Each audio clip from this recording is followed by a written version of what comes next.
This is a JTP Audio podcast.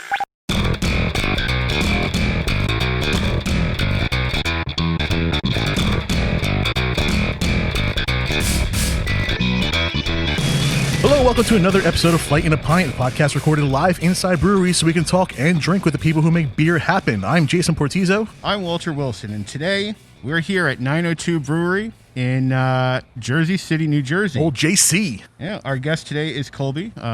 How you doing today, Colby? Doing very well. Thank you for having us. I've been here once before, and I'm glad to come back again and share a conversation with you. Yeah, man, thanks for coming. We appreciate you guys being here. So tell me about the place. Tell me the story up till now. Where to start? So the Cliff Notes, way back when, I think like 2011, I was living with some friends at 902 Washington Street. We started homebrewing a lot, started entering some competitions, won a couple, and we had that moment of like, we could make a brewery.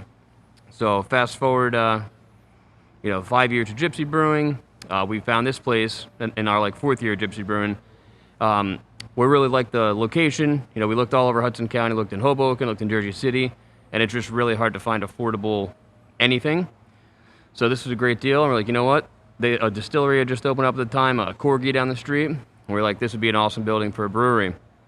So 18 months of painful build-out later, we got everything, all the equipment in, we got all the COs, got everything approved, and then the world shut down for COVID 2 days later. So That'll do it. It's been a wild, wild ride. That's been an unfortunately common story for our first couple of episodes here. But you guys seem to be doing pretty well. Walter's been here a few times and was raving about the beer, so I'm excited to get into that. Now, you had mentioned Gypsy Brewing, and before doing this podcast, I've never heard what Gypsy Brewing is about. Could you tell us a little bit about that? Yeah, so Gypsy Brewing, I don't know if you're familiar with Bolero Snort. They also had kind of the same model to start. So it's where we're brewing our own beers and our own recipes at other facilities. So we had a warehouse here down the street on Monitor Street in Jersey City, but we were brewing beer at various different places, wherever people would have us really, to do our own batches. So we'd make our own labels. The host facility would do the actual brewing, but it would be our recipes. We'd be there for the packaging, and it was more like a distribution model. Downfall, obviously, you don't have a tap room, so you never actually get to see your end customers except the beer festivals, and you're lugging beer back from a facility to a storage facility, then it's going out to customers. So it was a lot of back-breaking work. It's nice to just wheel it into the walk-in now. A lot of extra hauling. Yeah. I have heard of other places doing that, especially when they're starting out. Just haven't heard that term before. That's I like having a name to that. It's cool. Yeah. I know. I can't tell. I don't remember who was renting it from, but I remember Asbury Park Brewing was renting their place out to a few different people. I know they were doing some cold brew coffee and stuff, and like all kinds of things that they were using their space for. But oh, cool. But yeah, just really cool that there's and I always touch on the community aspect of brewing a lot on this show, and it's just cool where like you have that option there to use somebody else's space to get you started, and it gets you here. Yeah, it was super helpful. I mean, we couldn't have been here now without doing that to begin with. So tell me about what you have now. So right now we've got about 6,000 square feet. We've got a 20-barrel brew house. Right now we have 6 tanks. We've got 2 20s, 4 40s, and a 40-barrel Bright. The other ones are unit tanks. One of the highlight reels is definitely the rooftop. We've got awesome New York City views. Developers are coming to the neighborhood finally, though, so hopefully they don't ruin that for us. This building was super old, so it was rehabbed to get back to this. You can see like these beams are super like, I don't know, from like the early 1900s. So a very industrial neighborhood from the history, so we tried to really keep that industrial feel. That's why you see exposed brick everywhere, the exposed concrete. Really just wanted it to feel like it was way back when. All right, so we got a couple of beers on our flights here. Why don't we just jump into the first one? What do we got first today? Let's do it. So first you got Heaven, Hell, or Hoboken.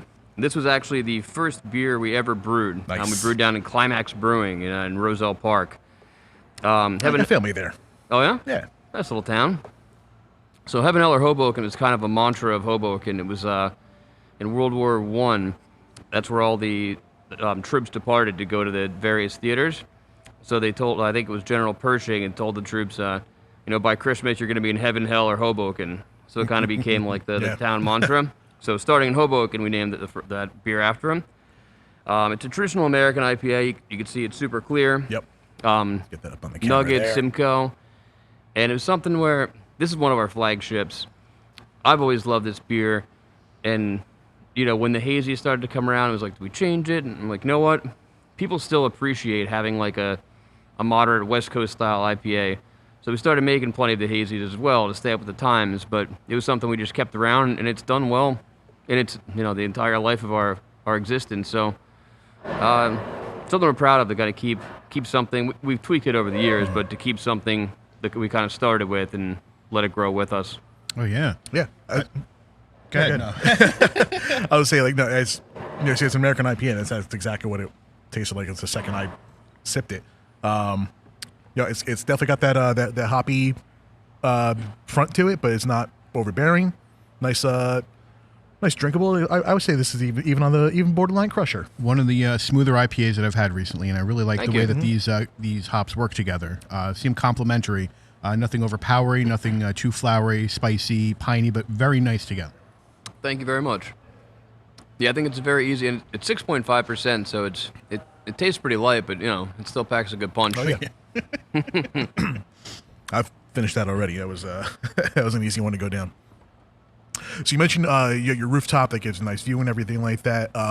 Obviously pre-COVID and everything. Were you guys into like doing events and things along those lines? Oh, we opened 2 days before COVID. Oh, it's that close. Okay. Yeah, we got our CO, I think, on like March 17th or March 15th and on March Oh, okay. 17th. Yep. 16th was D-Day on that one. But yeah, we did some like yoga on the roof and stuff, so we tried to do any kind of like outdoor-centric thing we could do over the summer. Okay, so even through COVID, there's still things we can do up there. Yeah, absolutely. We read about your Firkin Friday. Yeah. Tell me about that. Yeah, so we used to do Firkins a lot back when we didn't have a tap room, and we kind of got away from it for a bit, and they were like, you know what, this would be a fun twist for just the tap room, have something very different. Like, we've always got an evolving menu, but we just weren't doing like as many like one-off type things. So just some crazy ideas we've had. We're like, you know what, let's just throw that on a Firkin and see if people hate it. Then we'll be like, you know what, that one's on us, and dump the thing. 'Cause for 5 gallons, if you're using a base beer you already have, it's almost nothing for the R&D aspect. So we do like a milkshake IPA called Hop Flurry. That started as a Firkin. Got a green one coming out soon. Ooh, guess we're coming back. All right. But yeah, a lot of the kind of one-off beers we've done on like a large scale started as a Firkin of just kind of playing around and seeing what works. So there's definitely been plenty that didn't work, but we had a lot of really good ones that did work that were pretty awesome. Is this something that you do regularly, maybe like once a month, once a week, or just whenever you get the idea of like, let's do something today? We've been trying to do them like every Friday. We miss some if like they're just not ready, if we missed the date or something, but try to do most Fridays. They're still going on? Yeah. Awesome. Rocking and rolling. That's a reason to come back, Walt. Oh yeah, definitely. I love experimental beers. I love weird stuff. Like I feel like and I don't want to say I've had an American IPA. I've had them all because obviously this was fantastic, and I'm glad to have more. But I love when it's like, here's something you never heard of before. Here's a combination no one's ever tried. We're not even sure if this is good. Here you go. We do a lot of that. I love stuff like that, man. That's a reason to get me out here. Try new beers. It's like taking a chance. I mean, you might find something that you love, and that's the new beer that you want. So I started drinking beer in the first place. Yeah. If I'd stopped after the first Bud Light my dad gave me, I probably would never drink beer again after that. We all start somewhere. Oh, yeah. We got this really cool looking one, the number 2 slot. Let's talk about that. So this is a Berliner Weiss base beer. We did a 20-barrel batch, and we added, I forget the exact amount, but something like 50 gallons of cherry slushy mix, like the Panda Bear or whatever. Mm-hmm. Added that. We called it cherry. Did like looks like a 7-Eleven slushy kind of, but it says like 902 Brewing. Nice. Yeah, it's kind of a nice little pun. Don't sue us, 7-Eleven. Yes, it's just a nice 4.2% Berliner Weiss, and it's got a nice. Out that color. Hold on a second. Let's get this up to the camera with the logo facing out, like we've done this before. There we go. I love this color. We were talking when you guys were pouring this. When a beer has a palette to it, has like a color palette to it. Oh, it's got a wow factor. And this combined with one that we have a little bit later kind of gives a little theme to the flight. But I love when beer doesn't look like beer; it looks like Kool-Aid almost. Like this is a cool This gets me to the table. This is awesome. And it's crazy. It tastes just like the slushy that you were talking about. Yeah. It definitely has that cherry slushy flavor. That syrupy. Oh, yeah. Yeah. But like not in like a sticky sweet kind of way. Like it's like a melted slushy. And a little bit funky, too. I got a little bit of funk in here, and I like that. I like sours and funky stuff. Walter's a sour guy. But, cherry's difficult. Cherry can taste like medicine, and that's not something anyone wants to drink, for enjoyment. Yeah, you can get real tussin' real quick. Right. But no, this works out really well. Nice and tart. That sweetness from that syrup, and it definitely reminds me of that polar bear slushy. Definitely. Yeah, this reminds me of like when you get a Slurpee or a Slurp Icy or whatever it is. When you get to the bottom of it and that spoon straw doesn't quite get it anymore, so you leave it in the car for 3 or 4 days and it all melts, and then you have like this awesome just melted yesterday's slushy. Possibly sour at that Yeah, point. definitely Probably fermented. sour at that point. And 10-year-old me was definitely getting drunk over there. So, what would you guys consider your craziest beer that you guys ever brewed here? I'd say that one at this point, honestly. Yeah, we had never done something with that kind of, different color, and even adding the mix, they come in like 1 gallon jugs, so we kind of added like 10, like let it sit for a couple hours, roused it, and kind of incrementally went up. Or like we don't want to hit the too much point, so it was very iterative to get to where we're like, yep, that's like it's present. It's not overpowering, but it's kind of balanced. So that was definitely the one we had to mess around with the most to get to where we wanted. You definitely have a lot of inventive, I would say, recipes that I haven't been able to try, but I've seen on your social media presence, such as during Shark Week. You had a sour shark, which was a blue sour. Oh, that was fun. You've also had the PENC on everything milk porter. That sounds a little crazy. So the name is crazier than the beer. That was just kind of a standard milk coffee porter. Okay. But being from Central Jersey, it is a real place. PEC on everything was like, what we ordered for breakfast sandwiches. Got a little pushback up here with the whole Taylor ham, misconstrued No, name they're wrong that up here. It's Northerners okay. forget about. Listen, they can be wrong and we can still like them. It's fine. That's it. The shark sour is really awesome. We put like 20 pounds of shark gummies in that. And we put them in the mash, so we were like, all right, we're going to be able to see them later. They actually disintegrate at above 150 degrees, it seems, because we're mashing out. We're like, where are all the shark gummies? Like, oh, wow. Now, did They're you gone. get the secret white gummy, the tiger shark that you don't know what flavor it is until you bite into it? I remember those shark gummies. So we couldn't get our hands on those. We used a similar one. It was like, the blue and white sharks? Yes. Yeah, those were the guys. The ones you get for like $5 for a quarter pound at the candy stores in the mall. You can get them for like $10 per pound when you buy in bulk. Oh, when you buy it from literally anywhere else, yeah, you can get them for a normal price. We just got to buy our candy in multiples of pounds. Yeah. Fair. That's it. But yeah, that was a fun one. People saw the blue and were like, what is that? Oh, Like, yeah. Oh, one way to find You out. got to try it. Like, what are you going to do? Not try it? Yeah. And it's great because the timing with Shark Week, I mean, everybody probably wanted that and have that Oh, on their yeah. Instagram pages and be like, check it out what I'm drinking while I'm watching the shark. I haven't had cable in years, and I still love Shark Week. Shark Week's awesome. It aligned well. We actually planned that, surprisingly. Sometimes things were like, oh, wow, we made this and it just fits. We got lucky. That one was like, you know what, Shark Week's happening in 2 months. We're doing Shark Week beer. All right. So what's the third beer on our flight here today? Next one, this is an 8.4% stout. It's a coffee crumb cake stout. Now we're talking. So it's got kind of a standard stout recipe, but we've got vanilla, lactose, cinnamon, and coffee. The coffee is locally roasted by Mod Cup in the Heights. So it's kind of like a breakfast can. We call the bottom of the cans, I'll say breakfast in a can. As we, so, if you do Bloody Marys or whatever, this is your alternative. Yep. This And is just like- delicious. That hit on the nose as soon as you pick it up. Like that smells like espresso from across the table.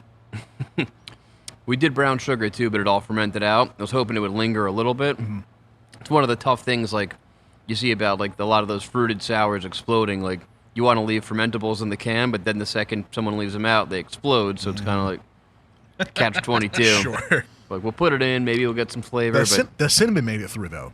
That's Oh, yeah. that's important on something like this. This is so Walter had his sour time. I'm gonna sit here and just enjoy this stout here, especially coffee stouts. I'm just selling my coffee tattoo on my arm here. I got a close connection with coffee. Oh, stout's your thing. We got a Welcome to Jersey City, a 10.7% Imperial we did. We barrel aged with whiskey barrels from place on the street. That came out awesome. Oh, wow. Yeah, we just got 2 kegs of it out of the whole barrel.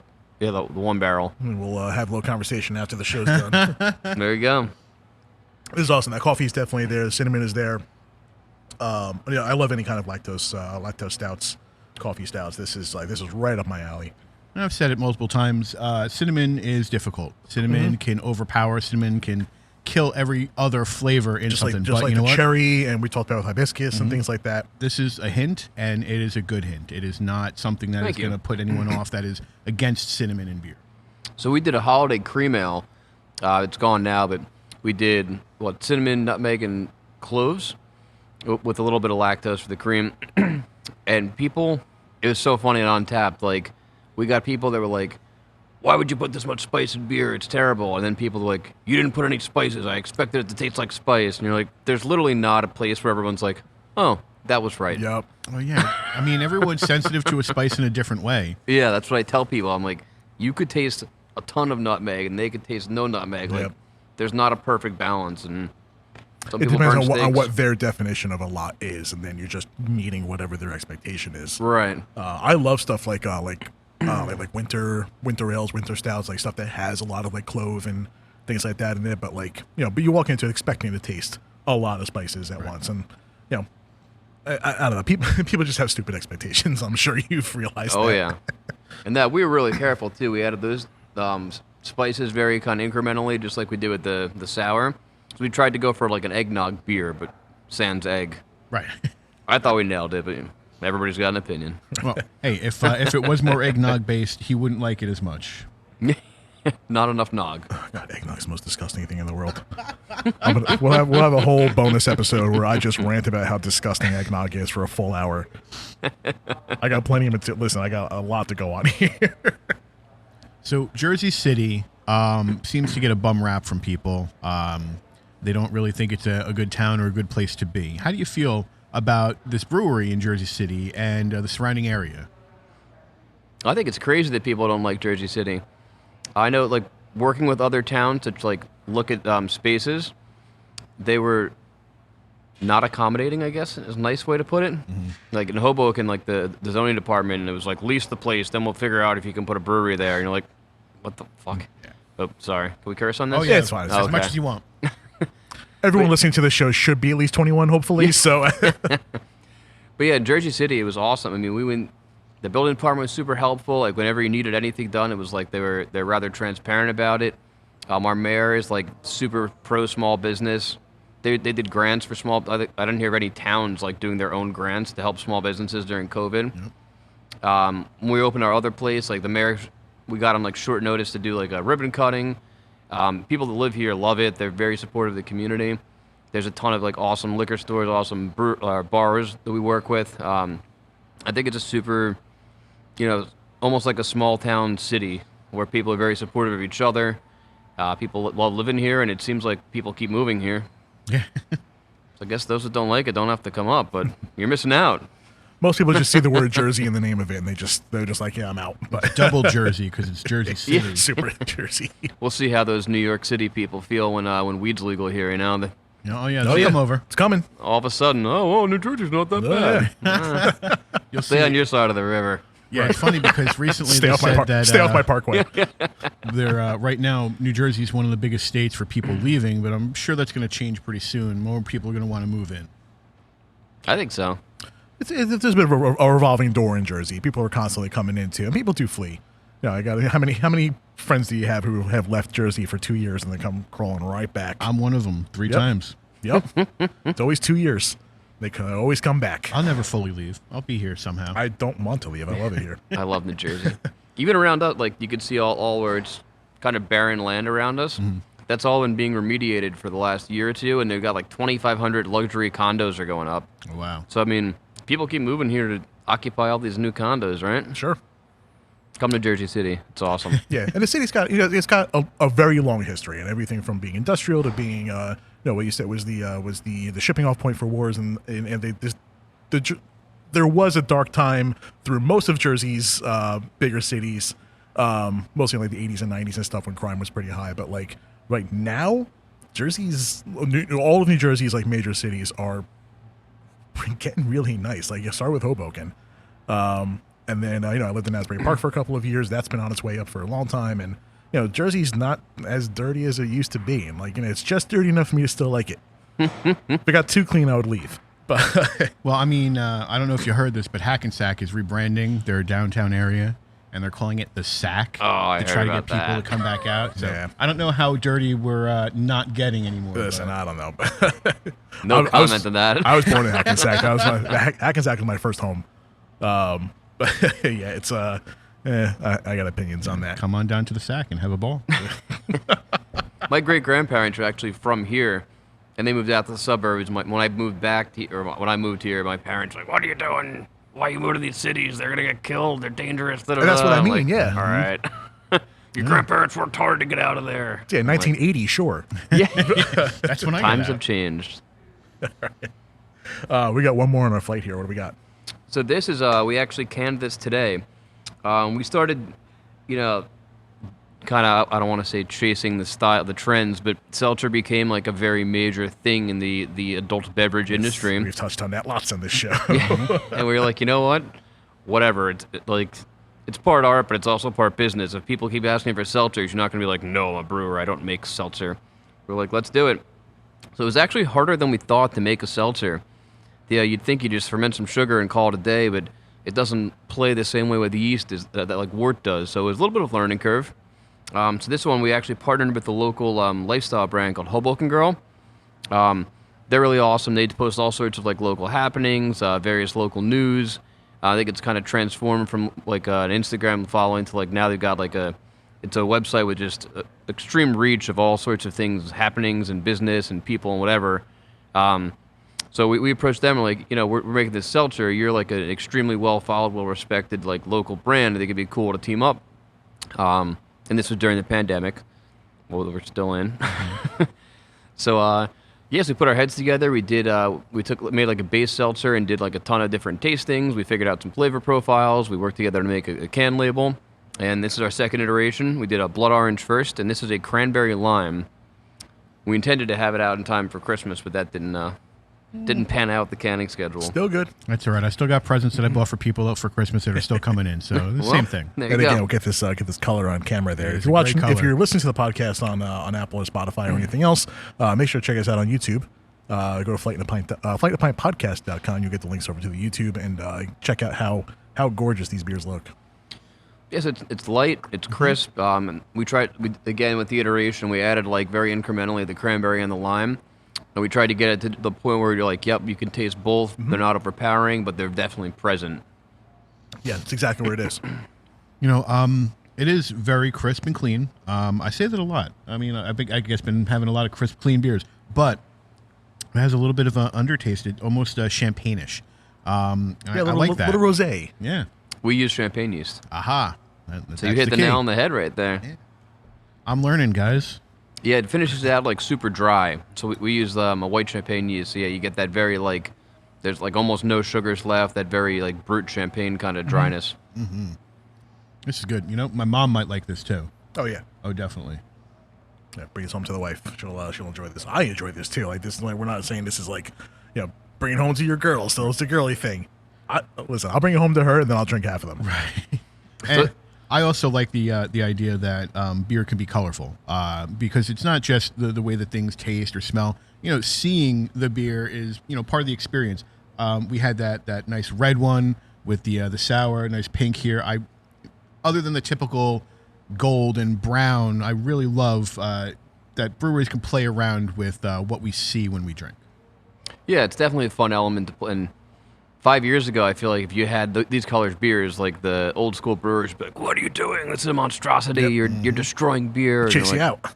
Well, Even flavored beers back then, they had the typical amber color. They just had flavors added. yeah, So totally. This is fun. This is what makes people want to go out to breweries instead of just be like, oh, I'm just going to pop a can and drink right out of a can. Yeah. They get to see this poured, this pretty color, this awesome And spectrum in it the should flight. be a full experience. Like if you're going out and it's like going out to a brewery and not just buying a 6-pack at home, if you're going out, the whole thing should be an experience. And this should hit every sense. Like I said, the coffee we could smell from across the table. Right. The colors on these two, like it's hitting everything, and that's awesome. And it's great that like I said, when the paddle, when the flight paddle has a full like color palette to it, and it looks almost like like an artist palette. Yeah. And there's plenty to go on there.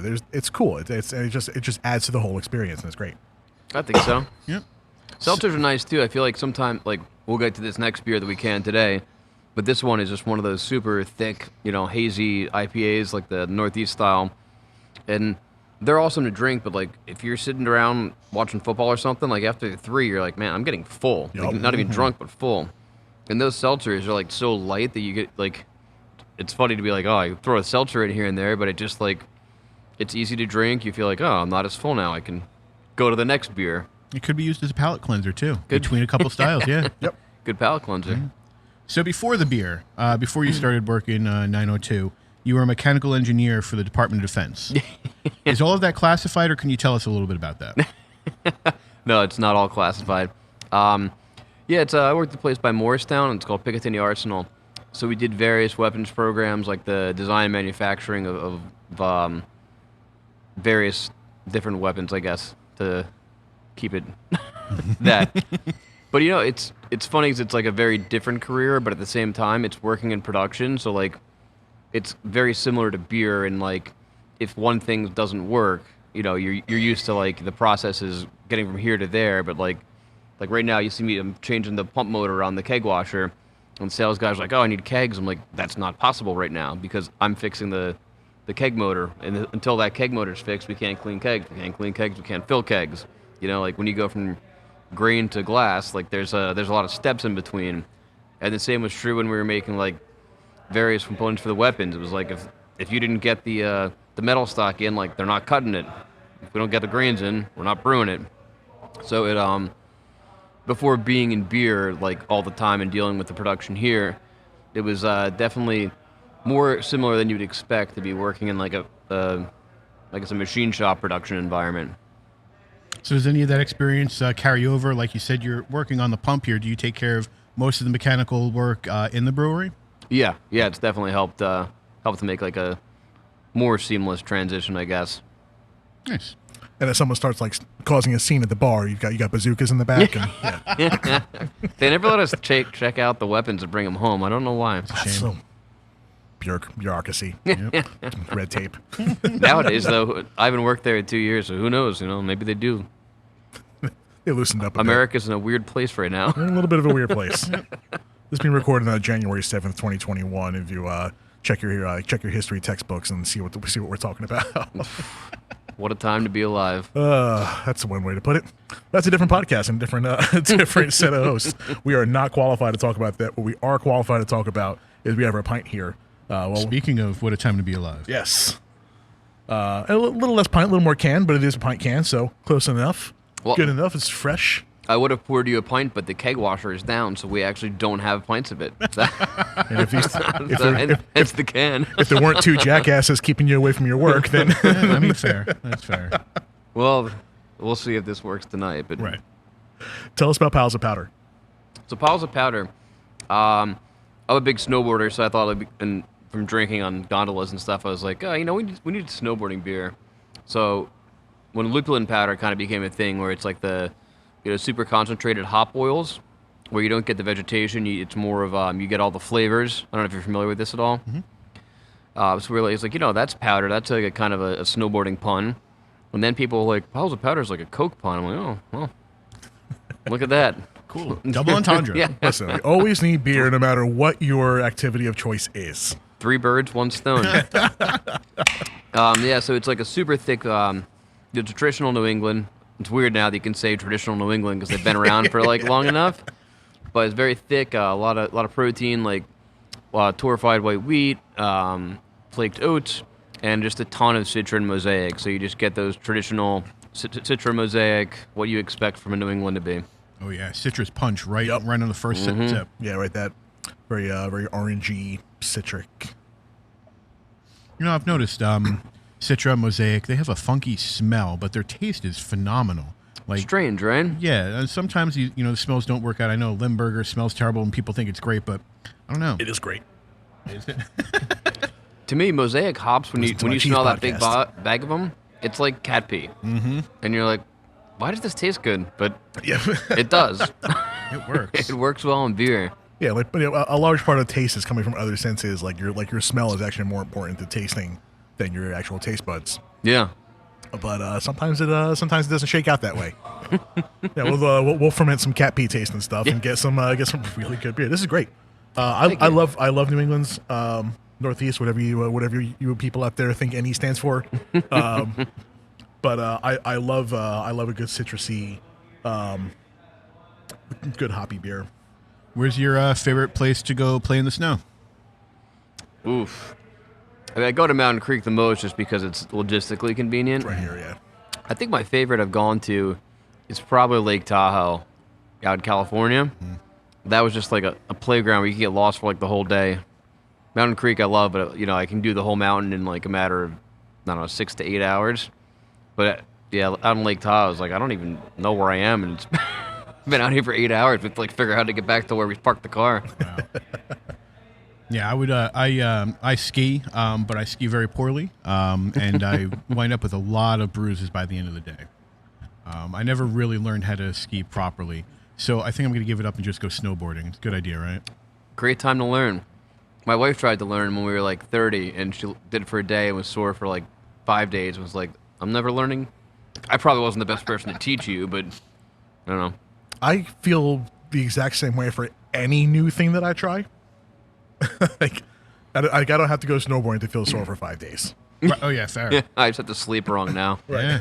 God, God, remember being in your 20s and you can fall off of something really high and like be drunk all night and feel fine the next day, and now it's like you sleep a little to the left, a little too much, and you're out of commission for a whole week. I shouldn't have had that second roll at dinner. I'm feeling terrible. Last week. Yeah. Oh my God. Or get drunk until like 3 in the morning. Now it takes me like 3 days to recover from one of those 21, it was like, I just need a Gatorade and I'll be fine. Definitely got to supplement. I now every time I take 2 drinks, I have a drink of water in between, and that's my hangover cure. Yeah, Gatorade the next morning, pork roll, egg, and cheese the next morning. Yep. PEC on and everything. Yep. Oh yeah. Yep. So while looking through your website, I came across something that hopefully you'll be able to enlighten us on. You have some retired beers, and one of them says it comes with a story, and that's the Inconsiderate Dog Storter. Oh. Can you tell us that story? Yeah, so that was, I still find like it tough to figure out stout and porter. Like, you drink some and you're like, people are like, oh, that's definitely a porter, that's definitely a stout, but the line is very fine. So it was kind of straddling that line. But when I lived before 902 Washington Street, we had this roommate that it was like a Craigslist roommate, and I had a dog from college. Me and my buddy had a 3-bedroom, and this other guy moved into the 3rd, and we just called him Dude Bro because everything he said was like a dude bro. And he would get back from work, smoke a ton of weed, order like all this food, and I had a dog from college. She was like this awesome dog, Zoe. She was like, I don't know, 3 at this time, 4. And he would leave his food on like a coffee table, like open, and like fall asleep on the couch. And then she would like eat it because she was a dog and there was food like open on a coffee table and she was tall enough to just stick her head over and eat it. And he would wake up and he'd be like, she's such an inconsiderate dog. Haven't met a whole lot of considerate dogs. Yeah, that was my point exactly. I'm like, dude, if you just like don't get too stoned where you can put your food in the fridge, like she can't open it, then, or even like in a higher place, just not on a coffee table that's at her head height. So when she walks by, she's like, ooh, cheeseburger. Right. The other option is to maybe get the dog stoned. I'm not condoning this. Get the dog stoned, and maybe they won't. Well, then she'd be hungrier. I was going to say, I think a stoned dog would eat more. Might be countering. I think the power play here is you eat his food and be like, oh yeah, the dog's just like just super rude. Just like. She's so inconsiderate. I just don't get it. Also, she was talking about how dry that burger was. Can you order medium rare next time? Right. Yes, that's the inconsiderate dog story. Nice. Yeah, I was just curious what a storter was. I feel like every stout is a storter. Every port is a agree. storter.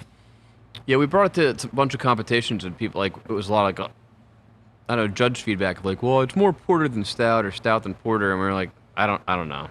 It's they're basically the same thing. Like they're close enough to the same thing. Like so, we just started calling it a storter just to like kind of. Yeah, learning more about beer and how it's made. I'm learning the line, or the imaginary line between stouts and porters. But I think in a competition kind of setting, you should probably just be like, whatever I entered it as, that's what it should be. So Yeah. they should probably be like, oh, this is more a porter. Well, I entered it as a stout, so we're gonna call it that. And nowadays, I don't even know. We haven't done competitions professionally in years, but if you enter something as like an IPA, like what's even the spectrum at this point? Is it super bitter? Is it super hoppy? Is it clear? Is it hazy?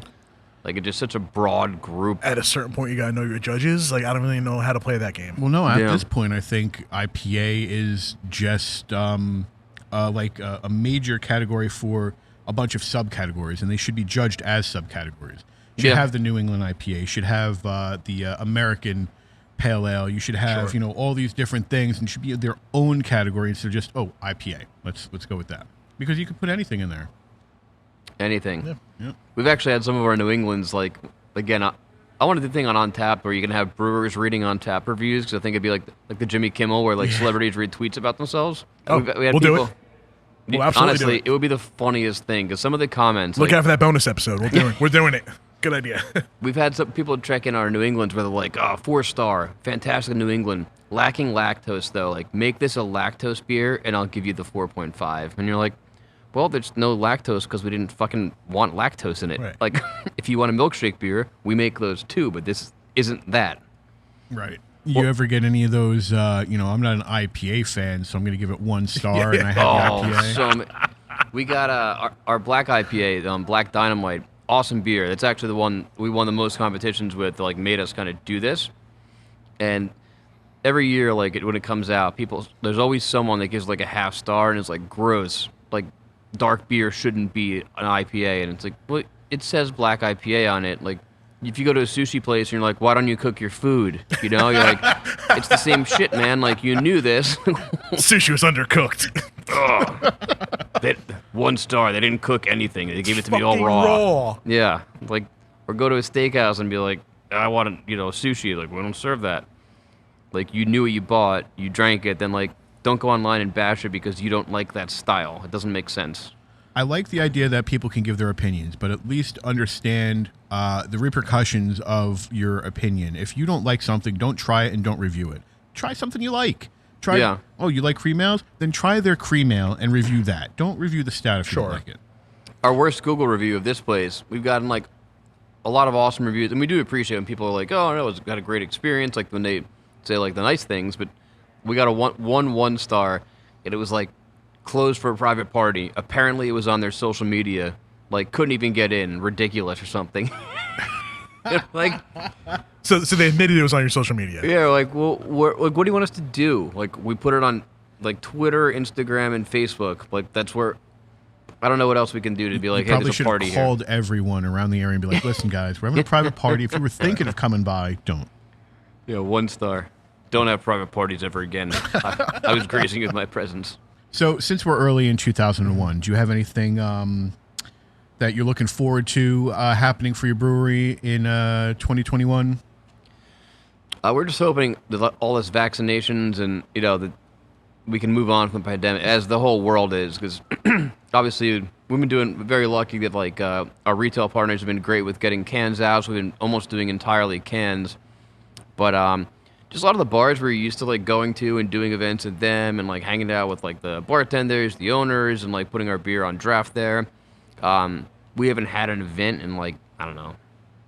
I think actually the last one I worked the Philly Beer Fest on March 7th or 8th last year. And that was like right before the world shut down. It was where people started wearing masks and gloves and things. And you're like, this is weird. Now it's our normal. Started off weird. Now Start- it's weird if you don't. Yeah. I will say, I hope, even past this thing, I hope no one comes within 6 feet of me ever again. This has been the greatest 9 months of my life. The work from home's not bad either. I think masks are okay. I mean, like other countries were wearing masks before, and that was voluntary. They wear it because they felt that they, had a little bit more security. when going out, or maybe they were being courteous to others. Maybe they were a little bit sick and they didn't want other people to catch it. Oh, if you got like a cold, like if you got a cold and you're going to the Wawa, wear a mask. Yeah. This should be the new normal. I mean, it shouldn't be something we have to fight, but. So we started doing the temperature checks. We're doing contact tracing, like a lot of things we're not even required to, just to try to be like on the safer side, just to make sure that everyone is safe. Yeah. All of our employees and us owners, we all get tested every other week to make sure we're not, bringing anything into here. But just to not have to do that because it's like not a worry anymore, and being able to open up in full. One day, man. One day. Can't Even wait. Today, we're about 6 feet apart. We're just sitting here having a conversation. We're doing our part to keep each other safe. It's hard to tell from these camera angles, but like at the he's at a separate table. Pretty much at the end of this 10-foot cable of on his microphone and everything. So no, we took our precautions today. I just got my I get tested every month. I just got mine back this weekend. We all do our part. It is what it is. That's all we can do. I got my vac scheduled. Can't wait for it. But be a nice week out of commission while I'm recovering from that. My mother just got hers. She's on her ass right now. Knocks you out, huh? It kind of knocks you out for a few days. Yeah, she still made it to work, but like she's not having a great time. But the alternative is she has an even worse time. Yeah. So like we're all like super happy that she's having a bad time right now because we know what the alternative is. My brother had it. My brother was positive for about 4 weeks. Oof. And he just got his negative test back 2 days ago. Lose the sense of smell and taste and everything? Yep. That's wild. Yep. It was kind of crazy for him. And he's young. He's 24. In really good shape, works out all the time. So he was never really in any kind of danger. But it is what it is, man. And just like you, I'm looking forward to tap takeovers again. I'm looking forward to big festivals happening, more outside where, we have more open space. We can be a little bit more socially distanced instead of having to cram into like this one small warehouse just to have these festivals.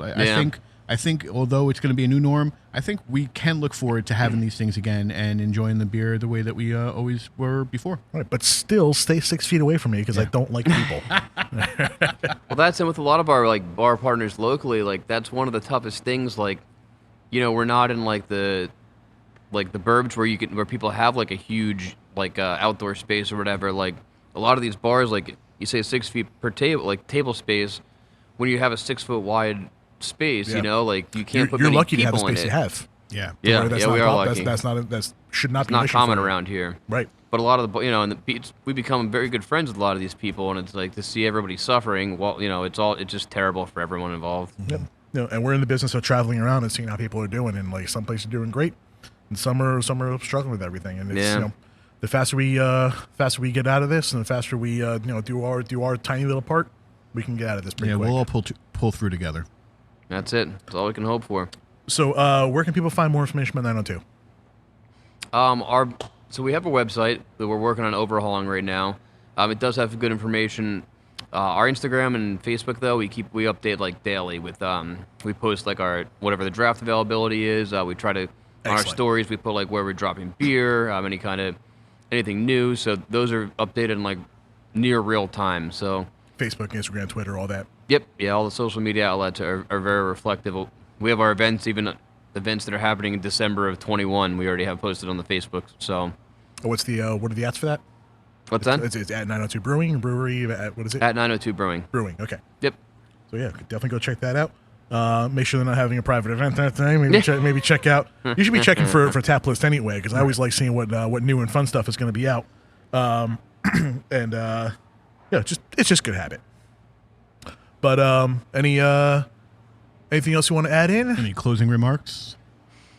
No, thanks for having us. Dude, thanks for having us. We're in your house, man.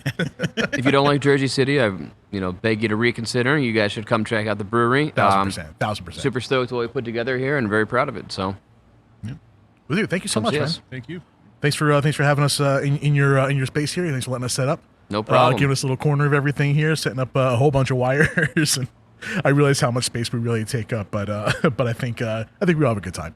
Absolutely. But yeah. So until next time, I'm Jason Portizo. I'm Walter Wilson, and this has been Flight in a Pint. So thanks for listening to Flight in a Pint podcast. This episode was recorded at 902 Brewing. Research and curation is done by Walter Wilson. Audio engineering and editing, as well as video recording and editing, is done by me, Jason Portizo. Lead in and out music is Retro Future by Kevin MacLeod. Link to the track and licensing info are in the show notes. If you like what you heard, please subscribe and rate us. Follow us on Instagram and or Facebook at Flight in a Pint, and consider supporting the show on Patreon to keep us ad-free. All of those links can be found on flightinapintpodcast.com. Flight in a Pint is a JTP audio production. Cheers, salute, prost, salute, and thank you for listening.